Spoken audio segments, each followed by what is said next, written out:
મહીસાગરના બાલાસિનોરનું જમિયતપુરા ગામ કે જ્યાં કેમિકલ ડમ્પિંગ સાઇટનો સ્થાનિકો કરી રહ્યા છે વિરોધ।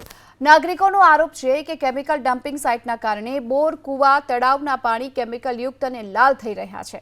સ્થાનિક લોકોને ચામડીના રોગો પણ થઈ રહ્યા છે, સ્વાસ્થ્ય પર અસર થઈ રહી છે।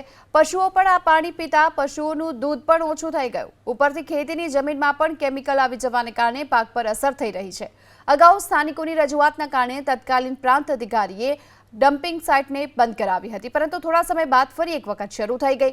મેસરસ મોરિયા નામની કેમિકલ વેસ્ટ કંપનીના કારણે જ 5 કિલોમીટર સુધીનો વિસ્તાર લોકો આ પરેશાની ભોગવી રહ્યા છે। સ્થાનિકોની માંગ છે કેમિકલ ડમ્પિંગ સાઇટ બંધ કરવામાં આવે। આ ડમ્પિંગ સાઇટ બોડેલી ગ્રામ પંચાયતની જમિયતપુરા પેટાપરામાં આવેલી છે। એ ડમ્પિંગ સાઇટથી જીપીસીબીના પરિપત્ર મુજબ 29 ગ્રામ પંચાયતોને અત્યારે હાલ પૂરતી એક ગ્રામ પંચાયતને આ તકલીફ છે। 29 તો એમણે દર્શાવેલી છે કે આ અસર 29 પંચાયતોમાં થવાની છે આની, એટલે 29 પંચાયતોનો આજુબાજુનો વિસ્તાર આના કારણે નષ્ટ થવાના આરે છે। જે આ ડમ્પિંગ સાઇટ હેઝાર્ડ વેસ્ટ કચરો આખા ગુજરાતભરમાંથી લાવીને અહીંયા જે જમિયતપુરા ખાતે ડમ્પ કરવામાં આવેલ છે, એનાથી મનુષ્ય, પ્રાણી સર્વેને વ્યાપક પ્રમાણમાં નુકસાન થયેલ છે।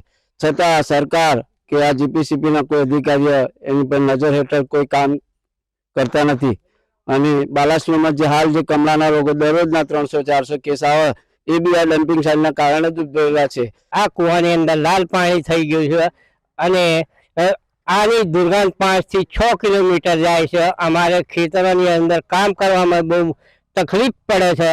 જે પણ રજૂઆત છે ઓલરેડી એના અનુસંધાને જીપીસીબીને જણાવવામાં આવ્યું છે અને જીપીસીબી દ્વારા આજુબાજુના એરિયા તથા જે પણ સાઇટ છે એની આસપાસના તમામ એરિયાના સેમ્પલ કલેક્શન કરીને એનો રિપોર્ટ મોકલવામાં આવશે। ત્યારબાદ આગળની નિયમાનુસાર કાર્યવાહી જીપીસીબી દ્વારા કરવામાં આવશે।